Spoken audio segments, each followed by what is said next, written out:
Guys, welcome back to my channel. My name is Kelly and today I'm doing my July 2025 wrap up. I am going to go through things quickly because I'm still dealing with a little bit of a voice issue from being sick. I have been to the doctor and haven't gotten antibiotics. My laryngitis is pretty much, I don't know if you can hear it better. Now it's like all sinus. I had a sinus infection. The neti pot and the essential oils were not touching, so I eventually had to go and get the dreaded meds from the doctor. So we're going to go through it quickly.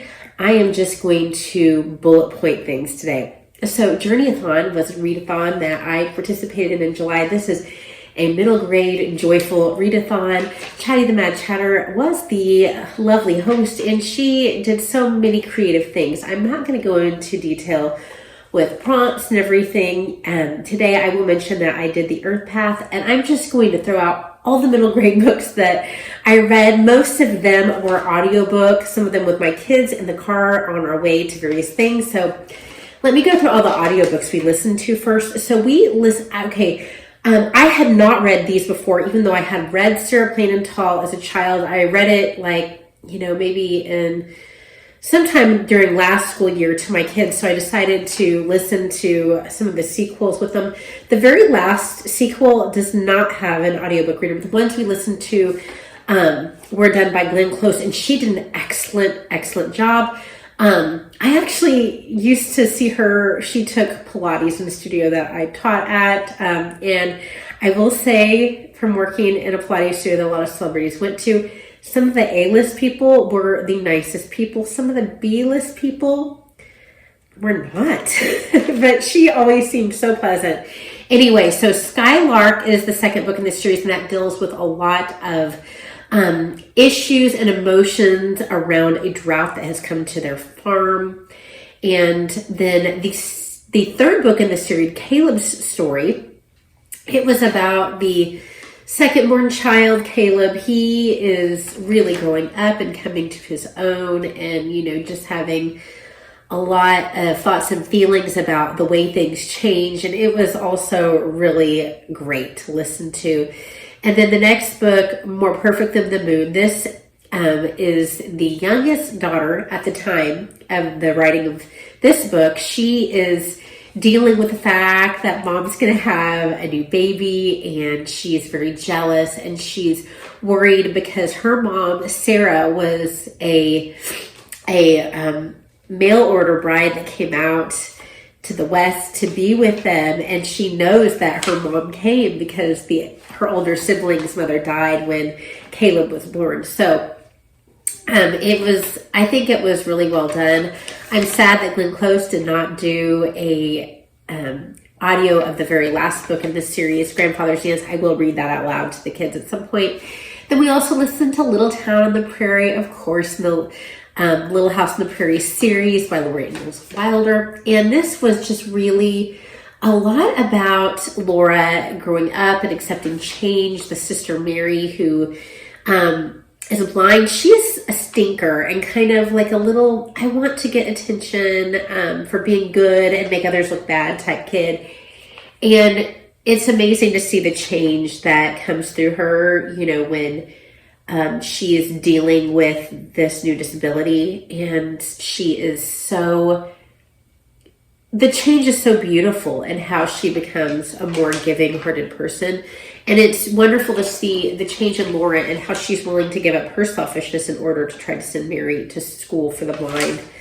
All right. And on my own, I listened to Shah at the End of Time. This is by Roshani Chokshi. I've read some of her YA and really have enjoyed it. This is in kind of the books that are published by Rick Riordan.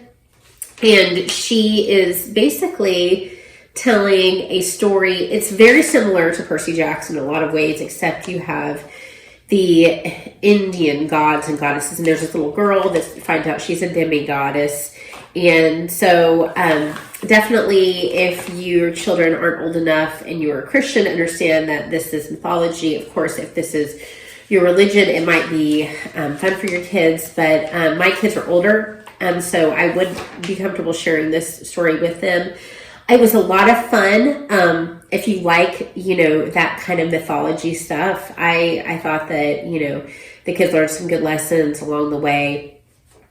Then I also listen on my own, not with my kids, to See You in the Cosmos by Cheng. And I have such mixed feelings about this book because I think that it is so heavy and deep that and it's written very young, because it's the boy, he's recording himself speaking, and he plans on sending it to a rocket into space. And so he has a mom that's heavily in depression. She doesn't even know, what's going on. And he tells her, I'm going to this, thing, and he gets on a bus, and he sets off a rocket. Terrible things could have happened to this kid. He finds adult single men that help them, and the found family feel is wonderful. He gets people that rally around him.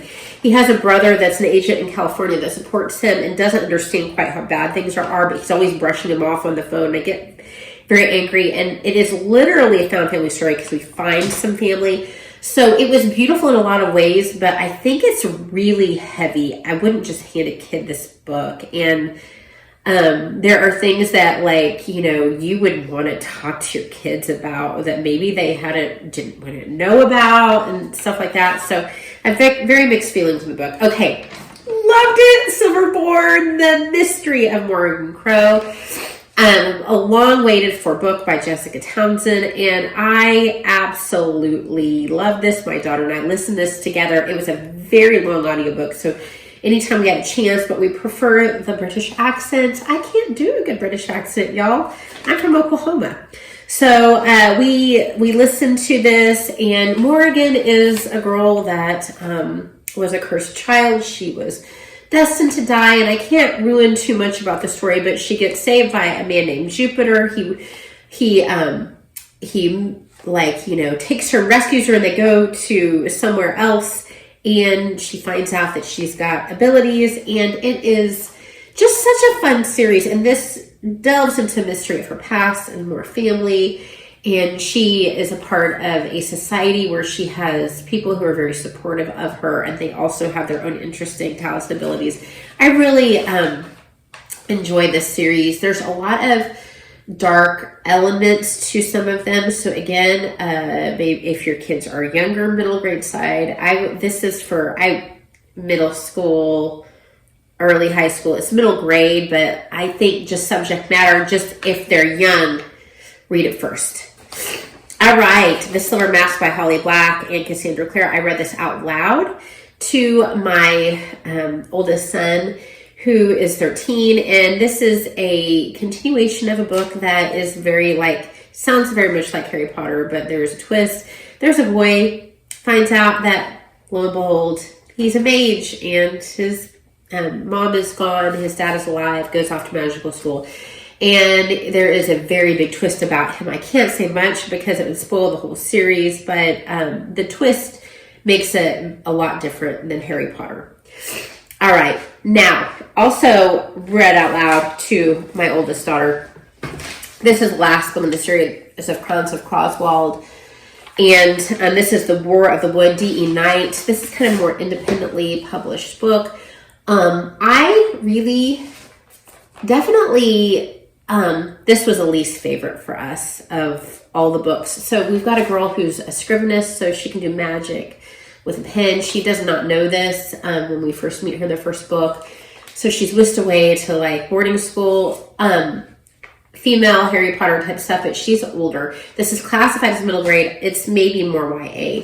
And I really think that I love the whimsy of the books and the stories, but this one it felt too much like we're trying to be like Harry Potter, and the dialogue sometimes a little forced.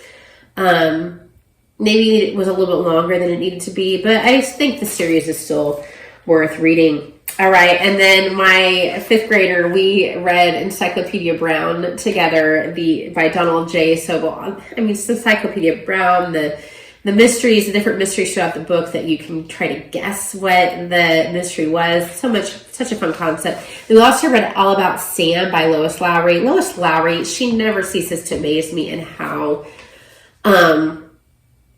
just diverse she is in her writing. I think they give her such a wonderful, gentle, first type of dystopian read for, you know, more of a YA reader. Although, you know, my daughter read it probably when she was in like 6th grade.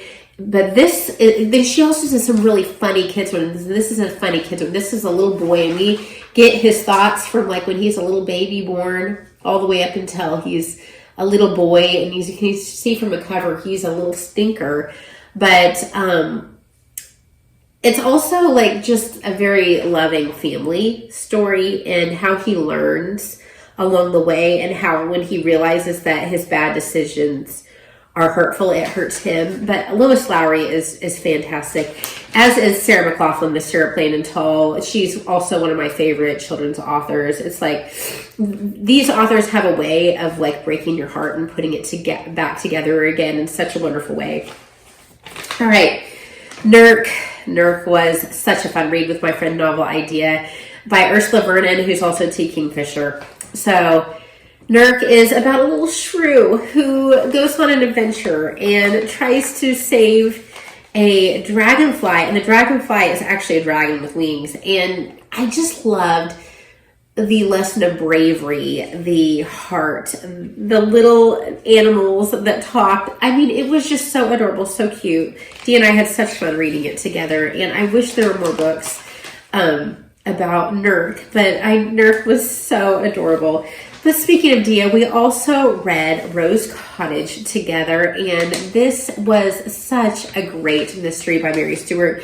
Dia kind of describes Mary Stewart as a gentler, like Agatha Christie or Daphne du Maurier. You know, it's like a gentler, it's not quite cozy, but it has some cozy elements. And this is about a girl who is basically discovering the mystery of her past. Her grand is sick. Her mom disappeared when she was a child and then passed away. And there is a safe at the cottage where she grew up. I thought this was dealt with so well. And then last but not least, for Jane Austen July, you have to read at least one Jane Austen. And I did not necessarily need to show you this big, beautiful collection of Jane Austen stories again, but I mean, why not? So I read Northanger Abbey. This was, of course, a reread, but only my second reread. And I read with Old American Spirit and Bethany Brings books. And I love this so much more my second time around. If you've never read Northanger Abbey, the teenage girl in this is obsessed with Gothic fiction.